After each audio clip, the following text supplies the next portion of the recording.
Hey gang, we're here. It's September, hockey's starting, and if you're a hockey parent like me, you know how quickly go from summer mode to full speed hockey mode. School's starting, practices are starting, games are starting. We're back at the rink every day now. You get it, right? With our younger players, this isn't just another hockey season, it's another year of development, and that includes something you're going to hear us talking a lot about this time of year: hockey IQ, scanning the ice, recognizing pressure, anticipating what happens next, making the right decision. Here's the deal. Research is showing that these are skills that can be trained. And that's something we want your kids to focus on and off the ice. And I'll tell you right now, you know where I'm going with this.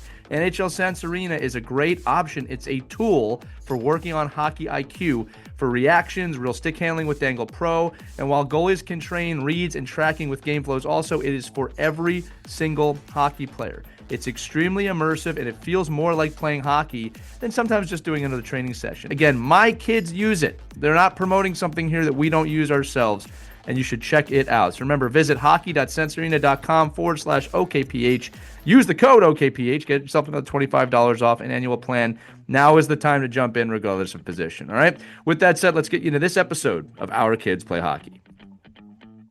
This episode is powered by NHL Sense Arena.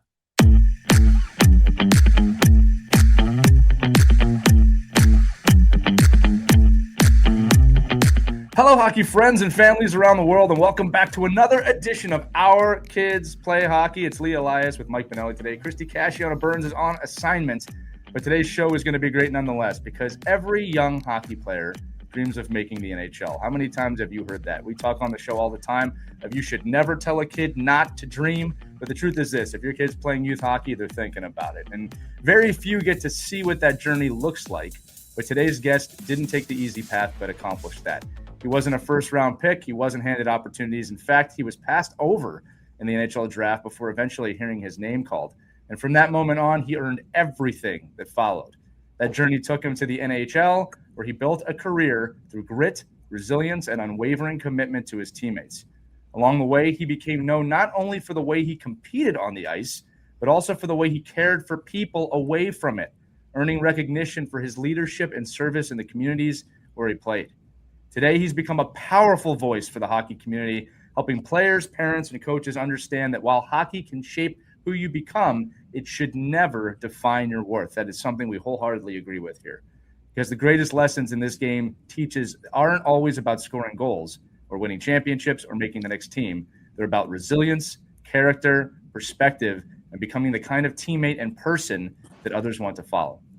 Ladies and gentlemen, please join me in welcoming Kurtis Gabriel to the show today. Kurtis, welcome to Our Kids Play Hockey. Brother, thank you so much for the beautiful intro. I really appreciate it. I could not agree more with everything you just said. No, thanks, buddy. I'll tell you this, that we were really excited when we were able to get you to come on because you really do just exude a lot of the things that we talk about. And while Mike, Christy, and I do a great job, I think, of having these conversations, the truth is this: you were there, you did the work, you put the time in, and you have this mindset that we want to share, right? So let's go back to what I said in the intro about every kid wanting to play in the NHL, right? You said it. You were one of those guys that did not exactly have the easiest time. You were passed over in the NHL Draft twice before hearing your name called. Going back to you at that age, what kept you believing in yourself, and what would you say to any young player that feels overlooked wherever they play today? So back specifically to that time getting passed over in the draft, I'm going to be completely honest. I had no opinion on the matter, which is funny to think because the way I came up was so crazy. I think we need to hear a little bit of the backstory to understand why I was thinking that way. I think growing up, I went to one Leafs game and I was more excited about the Cinnabon restaurant at the subway station down below because I got to eat, like my mom let me just splurge and have a bunch of them. But I went to that game. I wasn't going to play there. I'm like, wow, this is pretty cool. And I remember having a moment looking at the visitors bench. We were across from the New Jersey Devils bench. And I was just like, for a split second, what would it be like to be on that bench? And then it was back to just being a kid and enjoying being there. But if you flash forward to 16, when I'm a AA player about to hang up my skates because there's nowhere else to go, I got to figure out what's going on with my life. My mom just pokes her head in and says, hey, why don't you go try out for the junior A team in town, the Newmarket Hurricanes? And I'm like, why? She's like, why not? You just finished your season. I know you're about to be done hockey, and it's $50. Go have fun with your friends. And I'm like, okay, Mom. And after I went to that tryout, I knew I was going to play in the NHL. I mean, it's what you were speaking about before we got on here, that power of delusional optimism, and that women's athlete you've had that's been the first most decorated person to win, I think, the gold medal in the professional championship. Yeah. That's what it was. I just decided I was going to be playing there. I didn't know how. I released the need to know how I was going to get there. So when I got invited to a free agent training camp with the Phoenix Coyotes only a year after being in the OHL and barely playing, and I was running around my house getting that phone call, it didn't matter that the next year I had a terrible year. It didn't matter that I didn't even know I was still eligible for the draft. I just fell in love with the process. And I had just heard many, many times, if I'm good enough, I'll be found. And I wasn't going to stop. So it was just inevitable. Yeah. So, I guess we're using the term you were overlooked, but you don't even think you were overlooked, right? Because you don't even think you were being looked at. So I'm just wondering, like, how do we tell players today? Like, it sounds like, can you just go through that process then? Like, you weren't a player that said, well, I'm a prospect. How come they're not finding me? How come they're not seeking me out?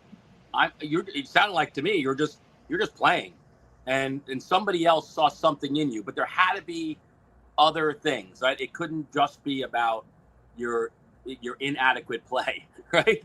I mean, what was it that coaches and teammates and recruiters and scouts, what did they see then to then say, wow, we're going to take a chance on this kid? Right. Yeah. So, playing AA minor midget, no scouts really watched that, especially where I was playing Newmarket. So I going to the OHL was like going to Mars. Like I had no hockey dad. I had anybody in my life with hockey insight. It was just completely unknown. So that's why I was about to stop playing. What's the point of playing major midget?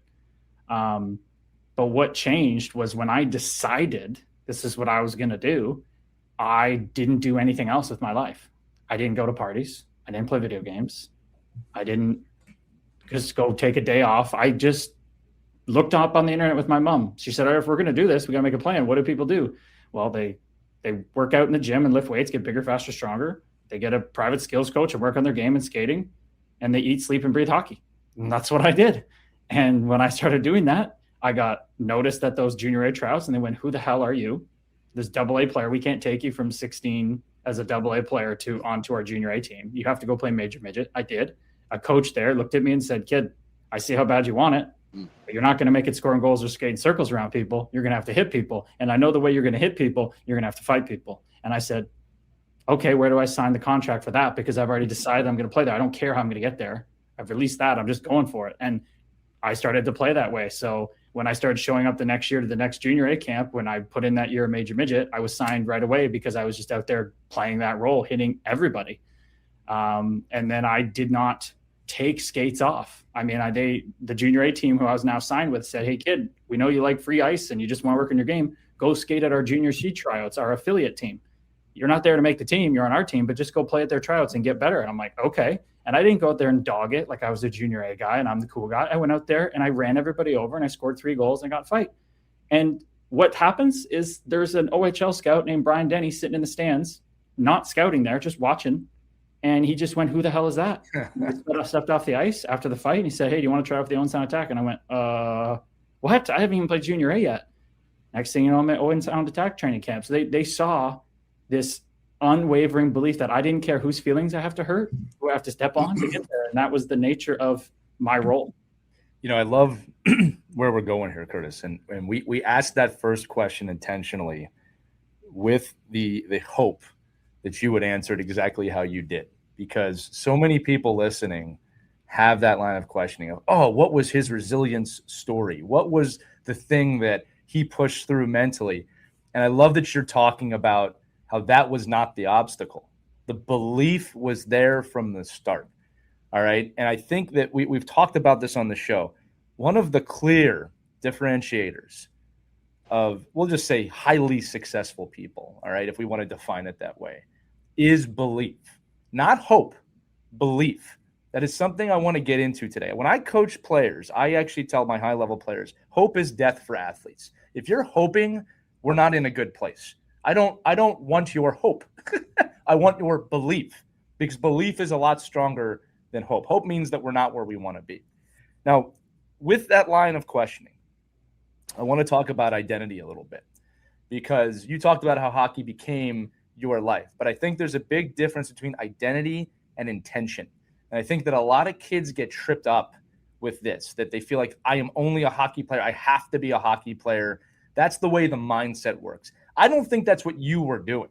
So can you define for a minute here, using the word identity, how when you were on this path of belief and intention, it was who you were, but that's not necessarily probably how you saw yourself?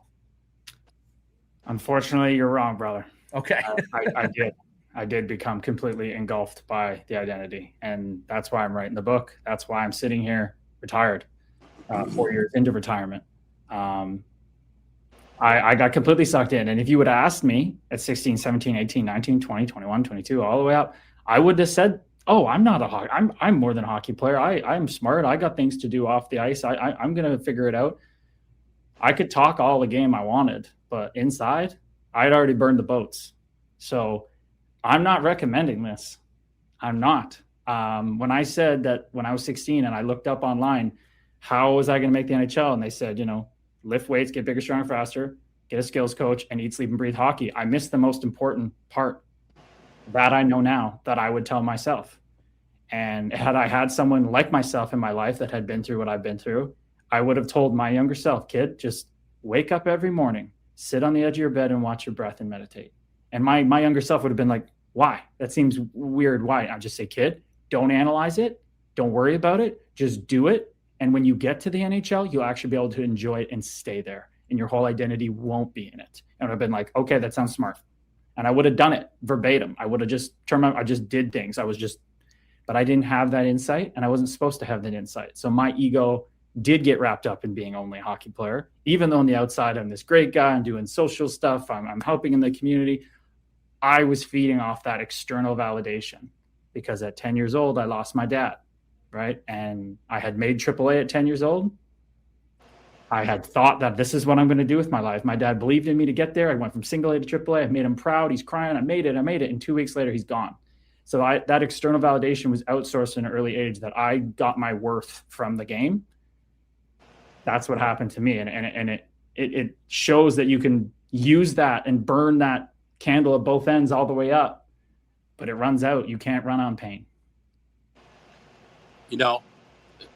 As you're saying that, I'm hearing you that, and I think, and a lot of the people we interview, will say the same thing, like that identity, although in the normal human life, right? Like you want balance, but when you get to one of the drivers to where you got was no balance. And I think that, people, I know it's easy for you to say, right? So here, it's easy for you to say after the fact. You made the NHL. You played in NHL hockey. You were the 1%er, right, of the world of hockey. And so I think, knowing like what balance would you give for, not even with that 10-year-old kid sitting at the end of the bed, can parents help their children, guide them into feeling like, yeah, I'm a hockey player. I'm all in. Like there's pieces of what I need to do and sacrifice. You said, I didn't go to dances. I didn't play the video games. I didn't have really a social life. But all the pro athletes, not all, a lot of the pro athletes we talk to say, well, that wasn't really a sacrifice. That's who I was. And that's the reason I got to where I was. So where are, I guess, the warning signs for a parent? Now I'm 16, I'm 17, and my player, you see it, right? You see the child. You're like, well, he's not getting called up by scouts. He's not getting asked to play on the better team. He's not getting asked to, forego one league to jump to another. How can we then, as parents, help mitigate the damage later on, where when the game ends and the player didn't get to that level, where's that gap? Where's that piece that we can help with? 100%. I love this question. It's a beautiful question. And to me, with what I've studied on my healing journey and what's worked for me and what I've really embodied is that we can't change anyone. We can only model the behavior ourselves. We want to see the world change around us. We want to see our children thrive. We have to model that behavior. sermons and words and lectures don't change people. Energy does. Embodiment does. A beautiful flower doesn't request or coax or convince the bees to come to it. It's just fragrant, and the bees find their way. Your children will fall in line with your actions, not your words. Words can be very easy to say, but when the actions don't line up, kids notice. Kids are very, very observant. They soak up things like a sponge. Your actions have to line up with your words. The actions come first. That is what it's about. It's not the father who is saying, hey, we can't all be about hockey. That's not our only thing. But he comes home from work and then he doesn't spend time with his kids and numbs out with Netflix and beers.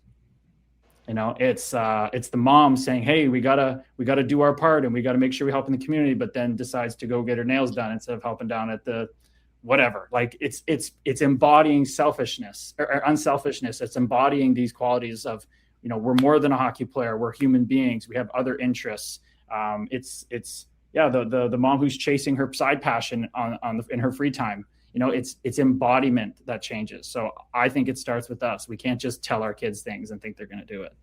I think we're going to take a pause in the episode and we're going to go backwards. So the episode we just did about community and about, being involved and how, like almost a coach's obligation to be that person to spearhead those things because they're not innately part of what we do. Like they're just not something for a lot of humans. Like you drop them off, you pick them up, you did your job, go home. Like, and I think, having that stewardship and what you're talking about that mentorship. I mean, if it's not a parent then, right, then maybe it needs to be a coach. Maybe it needs to be an organization. Maybe it needs to be a team culture. And I think, let's go backwards to Lee's introduction. Why was it then when you were in the NHL and when you were playing at that level, what drew you to those community partnerships? Like what drew you to do those things? What made you such an outstanding athlete in your community because of the things you were doing within the community? It's an interesting question to answer because I'm being completely vulnerable here. I got a lot out of it from external validation. Ooh, look at the hockey player showing up at the hospital with the black eye, kissing babies. Ooh, look at me helping out at the mission. Look at me reading books to kids. I enjoyed it. There was great intention behind it, but I still was feeding off this, like, I'm this special person. I'm this special guy. And that's what led to me when retiring, completely struggling so hard. Like going through years of depression, anxiety, almost not being around. So that's because my identity was so tied to it. My self-worth was so tied. If I was a good hockey player, I was a good human. If I was a good tough guy, I could show up for people in the community. That's just the honest truth.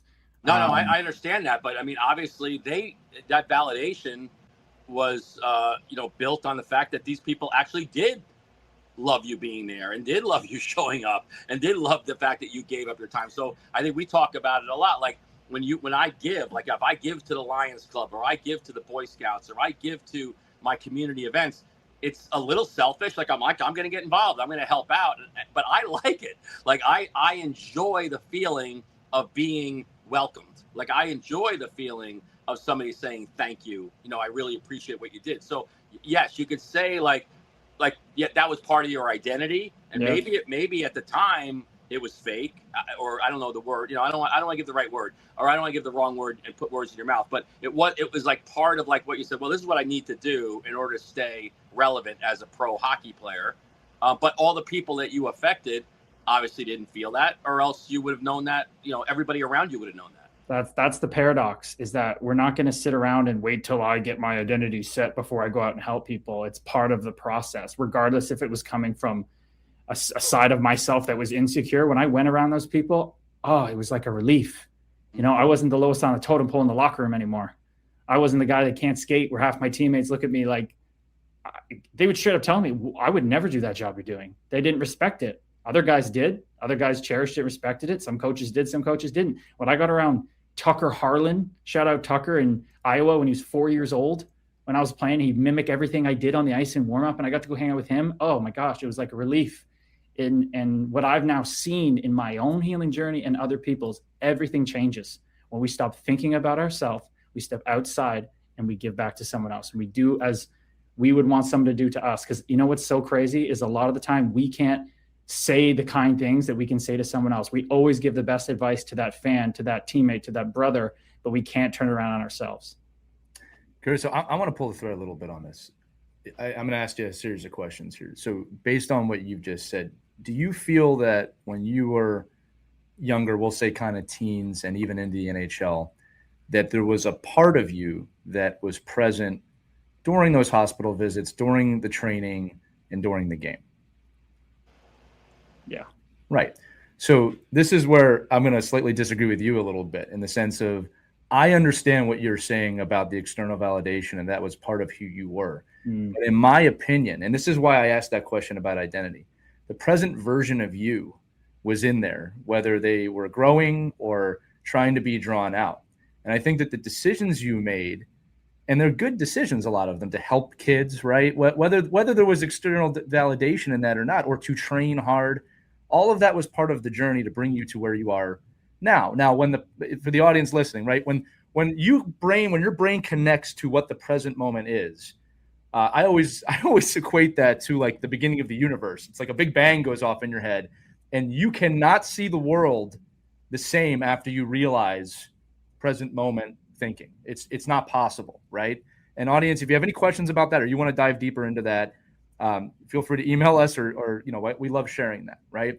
But I agree with what you're saying in the sense of, there was another version of you during those times that the identity was attached to, okay, I'm a hockey player. Okay, I'm doing this because this is what NHL players do. But I don't want you to sell yourself short, because I think the positive, the good, the present version of you was in there. Maybe we could say growing or building, but all of that had to happen for you to get to where you're at, right? And again, not to go super deep into it with the audience, but a lot of times the path to this kind of awareness is through suffering, right? That's kind of well documented, all right? But you have to walk the line. So I just don't want you to sell yourself short, because I know for a fact that those visits you made helped people and inspired people. And even though there might have been a version of yourself at that time that isn't who you are today, I don't think we should sell yourself short with what you've done.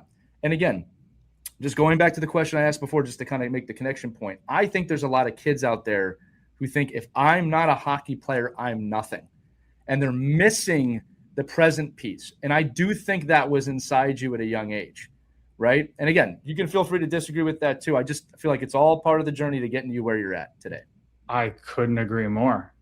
I lean into the vulnerability and the side of the honest truth. But of course, I followed my highest excitement. There was nothing more exciting to me than chasing the hockey dream. Even though I was going to get there one way or another, it was so much fun to go down it. And I just did the best with what I could at the time. And you absolutely nailed it. Every single moment was perfect, leading me up to why I'm sitting here right now talking about this. And believe me, I don't sell myself short. I cherish every moment. I don't regret a single moment. How could I possibly? But what I speak about is, I was so in belief that I was this body, I was this human being, Kurtis Gabriel, and I got to do this and I got to do that. And like you said, a lot of kids out there, if I'm not a hockey player, I'm nothing. Right. That's how I felt. And that is a recipe for disaster. Like you said, though, a beautiful disaster that I had to go through. So it's not, do we want kids to go through that? No. Are they gonna? Yeah. But how can we bring more awareness to these opportunities to talk about things, to be vulnerable, to say as a parent, to say as a former NHLer, this is what I went through. I'm not saying, and I'm not trying to save you from going through it. I'm sharing my experience, and maybe you'll find yourself somewhere in it. Right. And we always say there's 8.5 billion experiences going on this planet at any given moment, and every one of them is different. And the ability for us to share our experience, and I love that you're using the word vulnerable, because so many people fear that, and it's such a path to being there. For the audience listening, I'll give you a great example. When you go to work, when you go to the rink, inevitably someone's going to say, "Hey, how you feeling? How you doing?" Right? And 99.9% of the time, I'm doing great. And you're not. So I've got myself in the practice. I've had people come into my job. "Hey, Lee, how you feeling?" "Not feeling great today." Right? "But I'm going to push through it. We're going to work through it together today."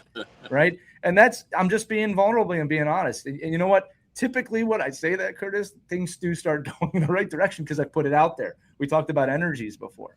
So just to bring this back to hockey, I want to make sure the audience understands, like, this is all part of the journey. And hockey, especially youth hockey, is one of the greatest teachers, and it's one of the greatest abilities to learn these life lessons. Kurtis, we say it on the show all the time. The ROI on youth hockey is life lessons. It's what you can experience. I don't even love using the word ROI because a lot of people use that and go, well, if my kid makes college and they get a scholarship, that will have made this worth it. Abandon that mindset immediately, whether your kid is the top player on the team or not.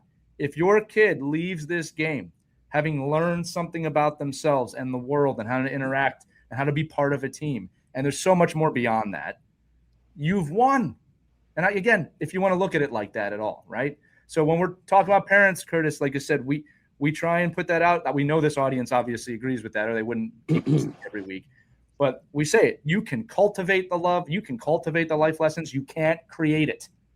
Your kid has to learn to do that on their own, and that's the journey they should walk. And again, man, you did that, right? You had that belief. And I think I want to go back to that one more time of belief.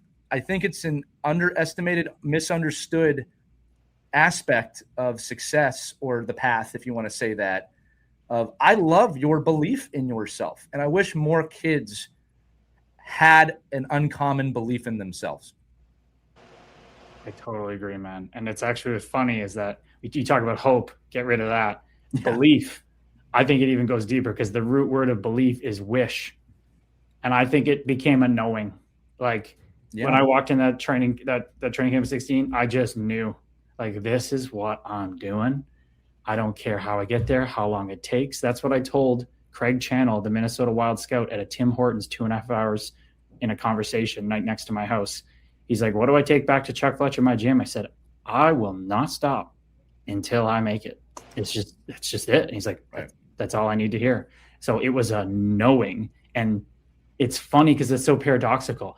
I knew I was going to play there, but every step in the journey that things happened still blew my mind. Right. You know, at 19, Christmas break, I've broken through. I'm this dominant third line in the OHL. We're one of the top teams in the league.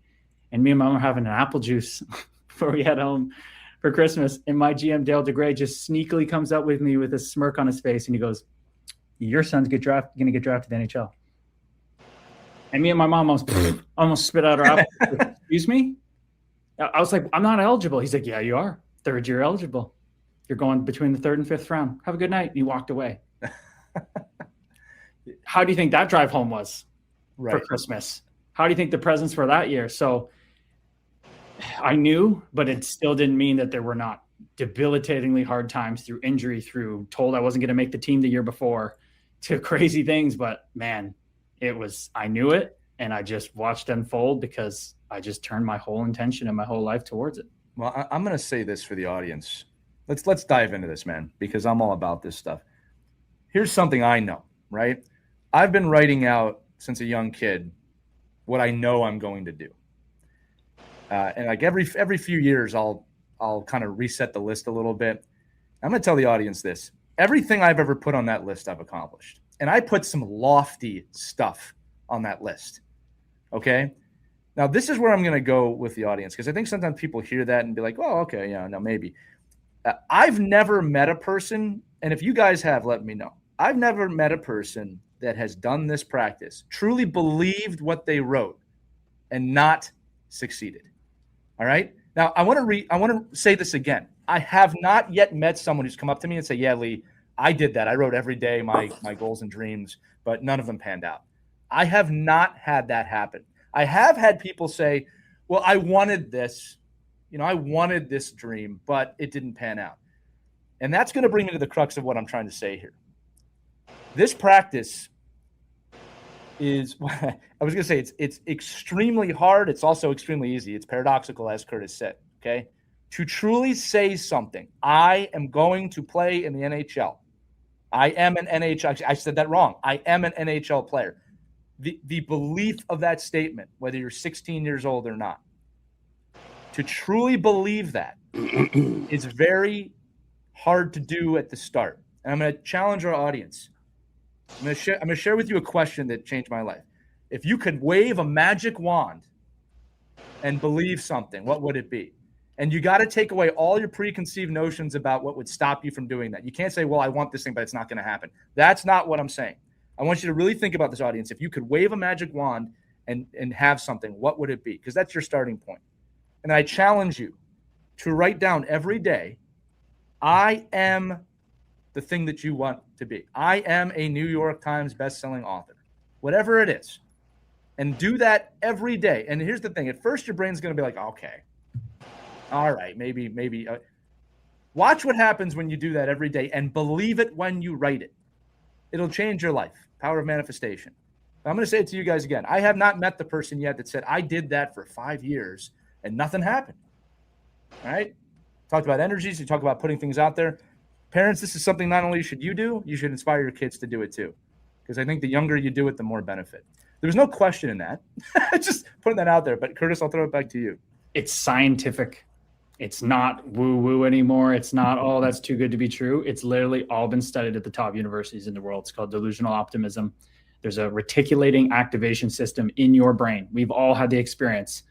The typical example, oh, I really like that blue pickup truck. What do you start seeing every day? Blue pickup trucks. Right. Your brain is looking for connections. Your brain is the most powerful thing on this earth. It is programmable so easily. Your brain is encased in darkness. It can't tell the difference between a saber-toothed tiger back in caveman days being in front of you or you being at the rink and your coach is yelling at you. It can't tell the difference. You give it the meaning. So when you start to turn your intention, your awareness, the most powerful thing you own, to what you want, everything starts shifting around you. And there's this beautiful formula by this guy named Daryl Anka. It's called Chase Your Highest Excitement Formula. It's what Lee's saying. You chase your highest excitement, no matter what it is. Whatever that magic wand Lee was talking about, whatever comes across your mind, pick it. Doesn't matter if you think it's possible or not. Pick it. Do it to the best of your ability. Run at it with everything you have, with no insistence on the outcome. That part's kind of crazy to say that, you're going to make it somewhere, but you have to release the outcome with integrity and evaluate your beliefs and fears as they come up. That unlocks the universe. I'm a living testament of that. I was doing that before I even knew what it was. But now I'm doing it with awareness and love and intention and service. Before, to me, in my journey, fighting people wasn't with integrity. I didn't grow up wanting to be Tai Domi. I didn't grow up wanting to be the guy who did stage fights. That came from ego. That broke me down to realize that I need to go through this healing journey. And now I know that all I want to do is share my story and my knowing with others. And that's my highest excitement. The more I run at it, things start popping up. This podcast, connecting with amazing people, all these things falling into place. Lee, what you're talking about is scientific. It is not some unbelievable magic trick. Right. And I think breaking that stigma is what you're trying to share, Kurtis, amongst other things too. And I'll tell the audience listening here, one of the things I've learned on this journey as well is that we can't, not that this is what we're trying to do. We can't make anybody do this. We can only share and try and inspire. And it's your choice, the listener, the person on the other end of this podcast. It's your choice to do this. And the patience you learn in this practice is, should you make that choice, great. If not, continue on your journey, right? That's all you can do. So I'll say it though, just because you said it's scientifically proven. I remember when I was playing, I had one of the highest face-off percentages. I'm not bragging about that. I get asked all the time, why do you think that was? And I said it. I just never went into a face-off believing that I would lose a face-off. I always went into a face-off with the belief of I'm winning the face-off. I've won the face-off, right? And that was how I approached that. My it's not a regret, but my wish was I had learned this earlier, or I had believed this even more earlier. Because here's the thing. The goals that I set for myself, I could have dreamed even bigger. And I'm realizing that now, right? As part of the process. That would be some of my advice to your kids is, and I know parents, you want to protect your kids from being hurt, but you should allow your kids to dream. Because if you allow them to dream and believe in themselves, they will go so much further than if you don't allow them. It's so easy to say, no, you're just going to get hurt if you try that. You're not helping your kid or protecting your kid by telling them not to try. You're shielding them. And that's the process that they will continue to follow of, I shouldn't try because I just might get hurt, right? You got to let them walk that path. Again, we're going a lot of different directions here right now, which I appreciate. Mike, I'm going to throw it to you too. To see if you got any questions here. I want to bring you back into the episode. I'm just taking this all in. I love it. It's just like stealing all this information to present to all our teenage kids that we work with, right? I'm just wondering, Kurtis, because obviously the base of parents that listen to this, and Lee just talked about it, and you've said it a number of times, like you had to find that journey. You're the one that had to find that realization. You're the one that said, oh wow, like I realized what I was doing, and now where I need to go, and you did this like almost like self-exploration. I'm just wondering, from a parent's perspective now, knowing now, we all know this, right? We it's the answer is right there in front of us. But parents, what advice would you give to parents that want to help? They can't make a player do this, like Lee said. You can't make somebody do this. But what are some of the guidelines that you would give? Because in today's world, it's a little different. There are video games. There are a lot of overscheduling of kids. There is a lot of roadblocks with social media and them seeing what everyone else is doing around them. I think the days of the bliss of thinking, oh, I'm the only one experiencing this are gone, right? Everybody sees what everybody's developing, and that you're behind because the fact is you're watching a player on Instagram do something that you can't do. What advice would you give parents to help players get into this mindset, find this path without them thinking, oh, I made them do it? Yeah, just number one thing, do not make your kid do one thing. Have your set rules for the house of treating others well, certain chores, whatever, the simple things of just basic. But I know, speaking of my firsthand experience, my mom is just she's in a hockey book, the best freaking hockey mom ever. She just let me figure it out. There were so many times she's trying to point things out to me. I was so stubborn. I was so closed-minded. I just wanted to go. She didn't have to wind me up. I was like I never was going to get shot as a lamb. I was going to shot as a lion. I'm always more fired up. You always got to pull me back. That was mine. So she just got out of my way. But if it's the reverse and a child just doesn't have that pull and that energy to go to play hockey, don't force them. But if they have it, be that safe rock of unconditional love that is the safety blanket. Every time they stumble, they fall. And you remind them of who they are, why you love them, why you care about them, how hard they work. You see this trend online right now. People are taking their kids and they turn the phone around and they have the kid hold it so the camera's facing the kid's face. And the parent just goes, my favorite person in the world is Jaden. And the kid's face lights up. That's, to me, what it's all about. All about. Because if you are projecting your own lack of awareness on your own past where you didn't make it to the high level and you missed on opportunities, like Lee said, he didn't dream big enough, even though he's achieved everything, he didn't dream big enough. If you're projecting on, oh, they have to dream big like me, they have to do all this, it's only going to cause friction to me personally. So I say let your kids figure it out and be there for them, and maybe introduce this highest excitement thing. Ask them, what, like Lee said, what if you could just do anything? If nobody in the world existed, what would you want to do? Okay, how are we going to do that? Can we go after that? Can we try this, try that? That's going to inform your kid. And like you said, Lee, and what you guys said, hockey, I played 4 years in the OHL, 8 years of pro hockey, and 13 years of high-level hockey. It was like, forget the minor hockey, it was like 50 years of life experience that I got to learn through. We say it all the time. The kids will face more adversity in a weekend of hockey than they will in a month of life, just the way the game goes. And Kurtis, you bring up a great thing for parents to ask your kids. A great question, parents, you can ask your kids is just, hey, what's your dream? What's a big dream that you have? And here's the thing. They might not even have an answer to that. That's okay, because you presenting the question is going to plant the seed of, oh, mom and dad thinks that it's okay for me to think this way. Now, you do have to set up if you want to accomplish something, you've got to put the work in and you've got to take the steps. I mean, that's part of it, right? There's no guarantees, but it's okay to have that mindset. I think another thing too, Kurtis, you brought up too, that we don't talk about enough is the safe place for the kids to go at the end of the day. I'm recalling now a situation from last season. My son's a goaltender, and obviously I'm pretty involved in the game. And a parent came up to me and said, "Aren't you going to tell your kid this thing that they're doing wrong?" And it wasn't like a emotional thing. It was just something how he was playing in net. And I said, "No, he'll figure it out." Right. And I said, if he comes to me, I'll tell him, but I'm not going to just go up there and tell him.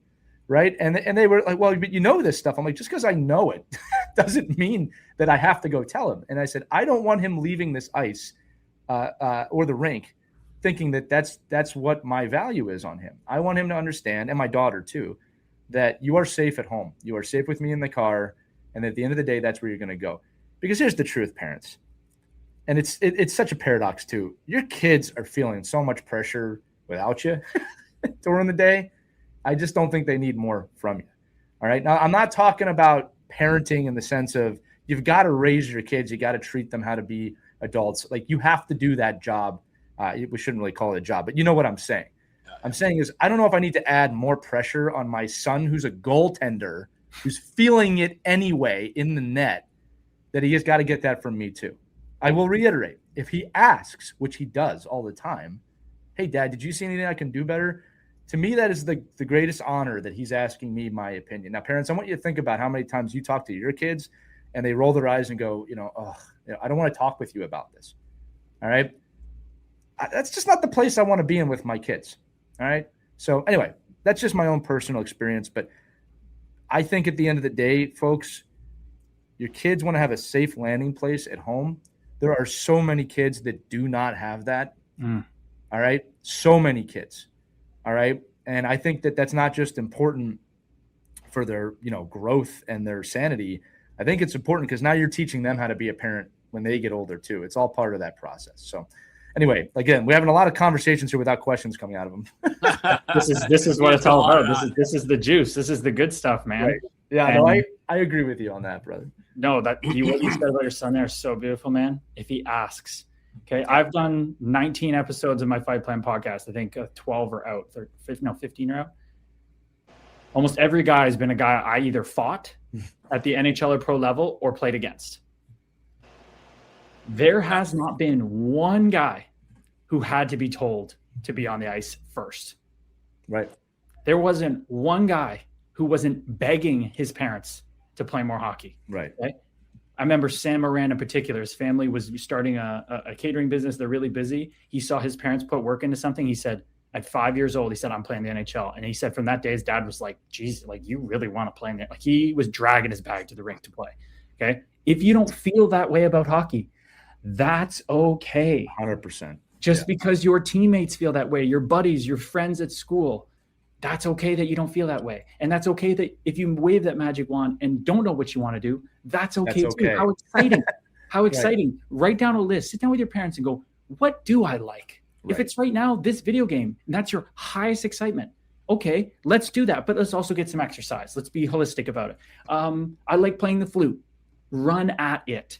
I can sit here today and tell you that no matter what, if you just follow your excitement for things, it will take you the whole way. And for me, that I know is that my excitement for the game of hockey, regardless of the trauma I was going through as a kid, my pure passion for the game led me to the point that I developed such willpower and discipline of, like, I was cooking my meals at 16 to gain weight, guys. Like, my mom didn't have to do a thing, just show up and be there.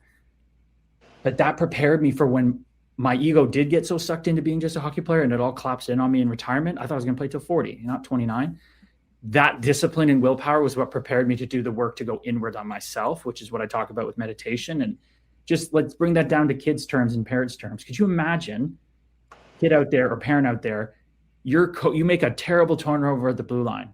You just made a silly play. You tried to make a little bit of a selfish play. You tried to put it through a guy's skates. It goes back the other way, ends up in the net. And you come back and the coach is yelling at you. Your mind's going crazy. I know I would never played another shift that game because that was my role. And I would have been thinking about it for 2 weeks and working on practice and torturing myself, trying to figure it out how to do it better next time. And then I get there next time, I'd be all tight. Imagine being able to see those thoughts come by like clouds in the sky. Imagine to see these emotions well up in you like dark thunder clouds, but be able to know that, oh, I'm witnessing them. I'm separate from those. I'm okay. I'm safe. I can feel those and they're going to be here now, but they're going to leave and I'm going to put in the work and I'll make a better play next time. Imagine having that separation from it because I didn't, and it was awful. Imagine having that ability. All the best players in any sport, Simone Biles, Kobe Bryant, Michael Jordan, Michael Phelps, meditation is talked about so much. Mm-hmm.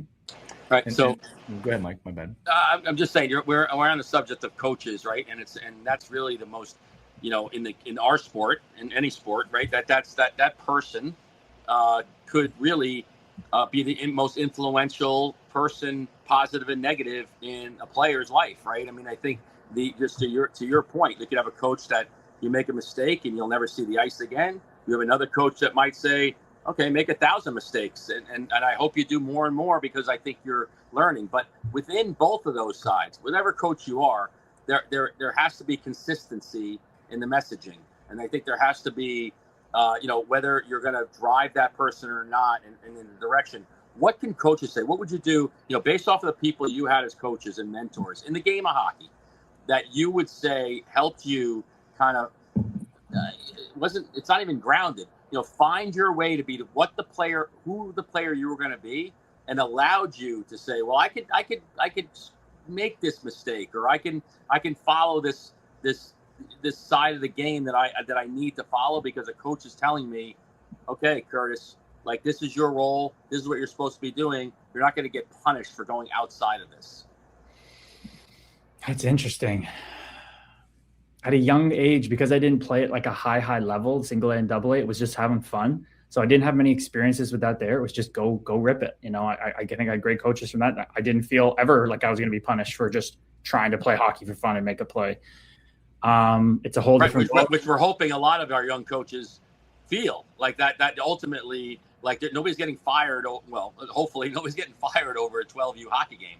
So I think that's a great message just from our coaching perspective, that the fact that you didn't feel that. I would say that most of the coaches we talk to, they feel some pressure. I mean, some of the players we talked to felt pressure, but didn't feel like this overwhelming, like, if I do this, my life's over. Well, let me dive in here too, Mike, because and Mike, you and I have both coached at an incredibly high level. And here's the thing of my approach that's funny.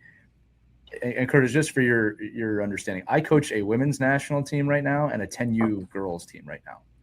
So you can look at that like they're the exact opposite end of the spectrum. I coach them exactly the same. All right. And what I mean by that is this: is there more onus on winning at the national team level?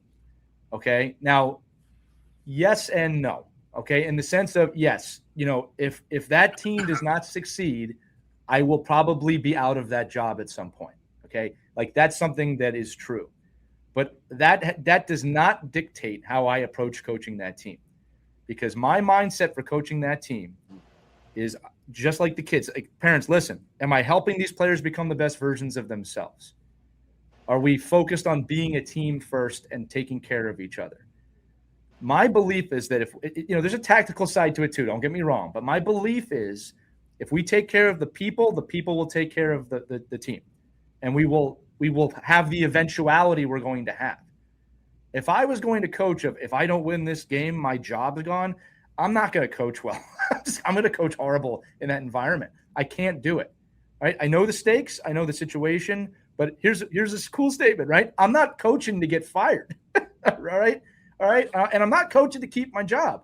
I'm coaching to do the best possible job I can to share what I know and teach these players. And they teach me too. That's true at both levels. I learn as much from these 10-year-olds as I do from the national team players, and it is my belief that I'm sharing everything I can with them.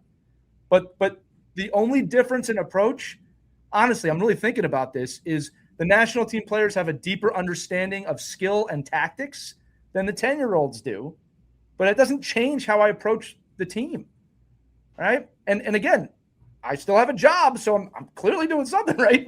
Not that that's how I identify here, but like, I just wanted to make that point. All right, Kurtis, go ahead. Sorry. Yeah, and what's your highest excitement, Lee, every day walking into that room as that coach? Oh, just being with the team and teaching. Like, and really their excitement, feeding off of them and that energy too, right? I just love being at the rink with I'll say my family, because that's how I view these teams. That's it, man. That's why you're approaching it that way. You're not walking in there with ulterior motives. I got to do this, or I got to win at this level if I'm going to make it to pro hockey and coach men's hockey and this. You have none of that. You are present. You are chasing your highest excitement to build a team atmosphere. What do we say? It's process over outcome, but it's so funny when you take care of the process and you let go of the outcome. Right. Watch the magic happen. Right. And I will say, and to be vulnerable too, that the younger version of me coaching did not think this way. I had to go through a process and have a nervous breakdown to get to this point, right? It's a similar story, right? You no one can handle that level of pressure forever. All right. If they tell you they can, they're not telling you the truth. All right. But when I let go of those outcomes, and found my enjoyment, not only did, I enjoy it more, but from a quote unquote success level, if that's how you want to define success, I did do better in terms of where I got, but it wasn't even about that anymore. Right. And like I said, I take just as much enjoyment out of these 10-year-olds coaching these 10-year-olds as the national team and my kids. When you can see that it's a pretty prolific change. I don't want to forget to say this too, because you brought it up, Kurtis. One of the things we talked about, you talked about the clouds in the sky and the storms in the sky. One of the things we talk about with the kids is if you're able to identify the emotion you're feeling and call it out.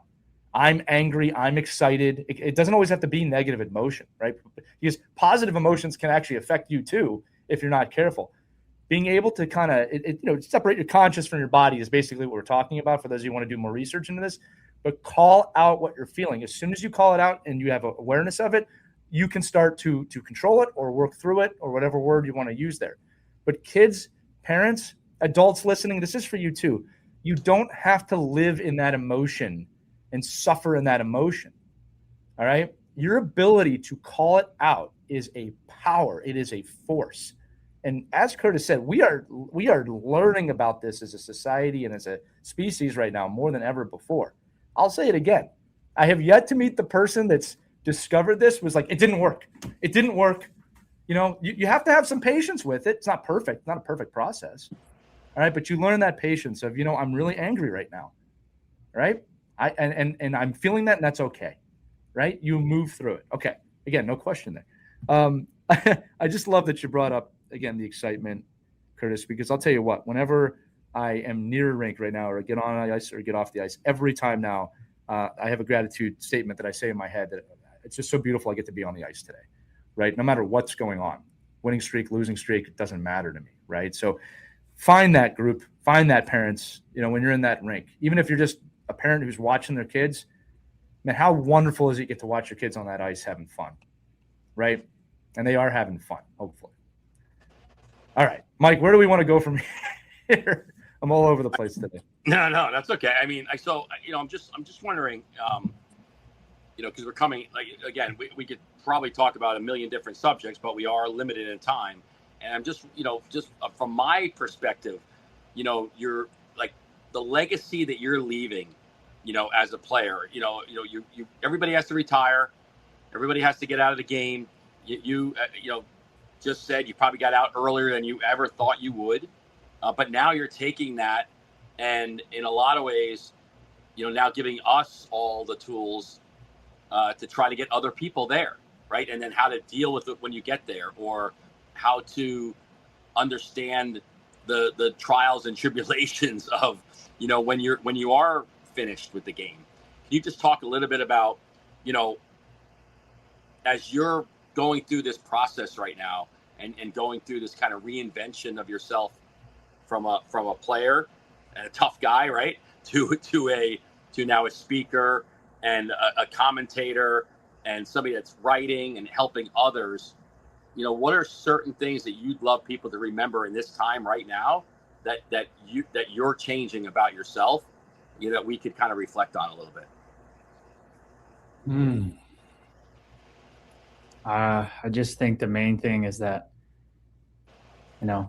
we're all out here looking for this thing called happiness, whether it's melting into the moment as a player on the ice and everything melts away and you get in that flow state, that zone, whether you're a parent at your job or watching your kid, you get in that place. We're all looking for this peace and happiness, but we're looking for it outside of ourselves.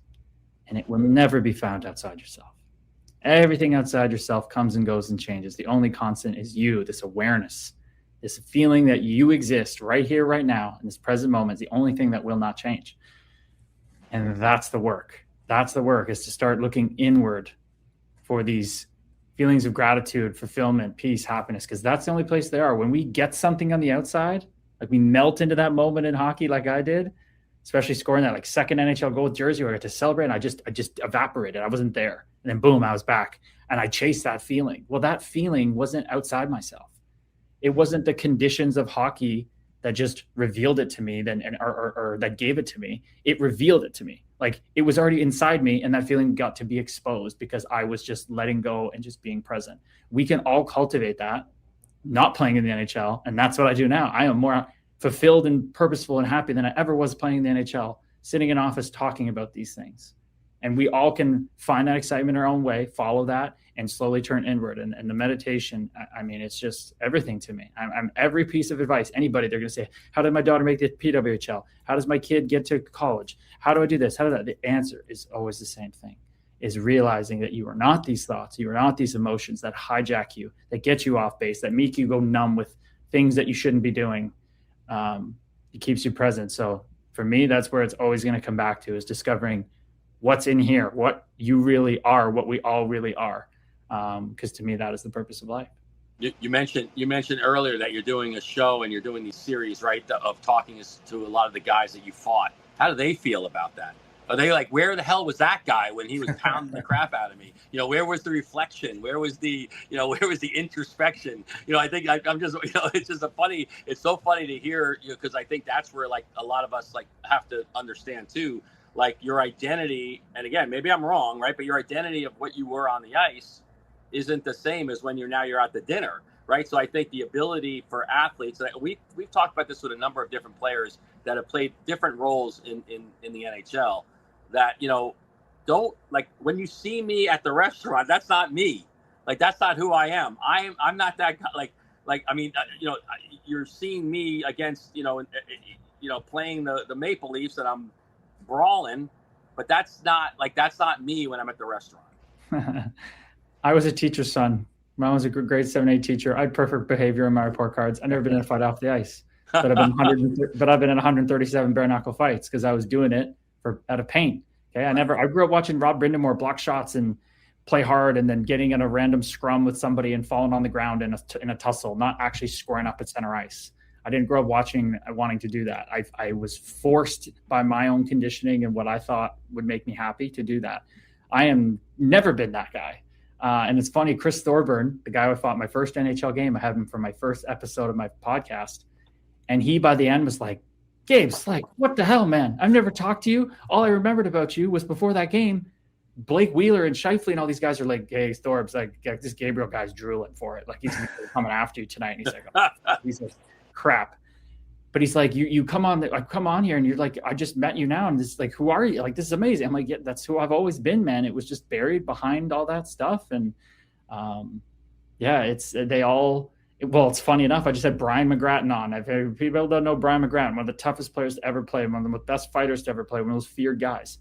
He was crying on Monday on my podcast, talking about how meditation, yoga, going inward has changed his life, and how the hell did he not know about this earlier, and what kind of hockey player he could have been. And now he's just so happy to be able to wake up every day, feel the peace in himself, not needing to do anything. He's going to yoga. He's taking his son Gabe, going to yoga and teaching him how that can help his game. So there's some guys who are on their own journey with it. They're like, wow, this is amazing. And other guys are like, especially the tough guys, Riley Cote, Brian McGrattan, Cody Batts, Terry Ryan from Shoresy, they all know, because they've gone through the suffering, as Lee said, and the suffering is what wakes you up and you find the truth. I'll tell you all listening to this too, that, we always say you can't achieve, present moment. It's not an achievement, right? It's a process. And when you get there, you want to stay there, and then you have to continue to practice that process. But if you're able to find yourself getting to that point, no matter how old you are, it is a blessing. Because this is a sobering thought for the audience. There are people that are born, live their whole life, and die having never been present. That's a truth. And when you have discovered the present moment, it's life-changing. And, I think all of our hope here is that this conversation inspires you in some way to either continue practicing it or, to have some curiosity about what is the hell we're talking about, right? And maybe find it on your journey. But as you said, whether you're bare knuckle fighting in the NHL or you're a kid at home, you're on your path, and we're all on our own paths. And hopefully that path can bring you to that space. Right.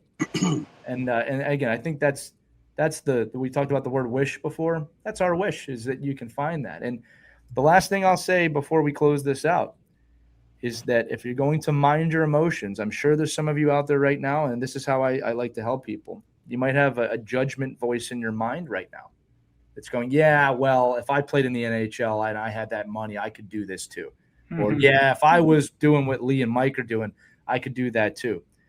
This is part of the process, is to recognize that judge voice. That's not who you are either. All right? And if that's happening right now, again, it's not on me to create this for you. I can only cultivate it for you. If that's happening for you right now, just be aware of it a little bit. See where that takes you. All right? Because all we want at the end of the day is we want everyone to be present. It's like join us in presence. It's not, hey, you'll be better off if you're with us. That's not the message, gang. It's just, we want you here too. Right? So, Kurtis, I'd be remiss if I didn't say this before we ended. First off, the name of your podcast again, because we want everybody to listen to that. The Fight Plan Podcast, about the fights on the ice and in sports, but more importantly, the fights we all undertake in life. Podcast, helping podcasts right now with that one. And then also want to let the audience know you're working on a memoir. I know we can't wait for that to come out and read it. We'd love to have you back on when that's released at some point in the future. And then for the audience listening, if you're not following Kurtis Gabriel, obviously look him up at Kurtis Gabriel _ is his Instagram name. But follow him because this podcast is not the only time he talks about these things. Okay. This is a journey he has been on for a while. He's been sharing it for a while.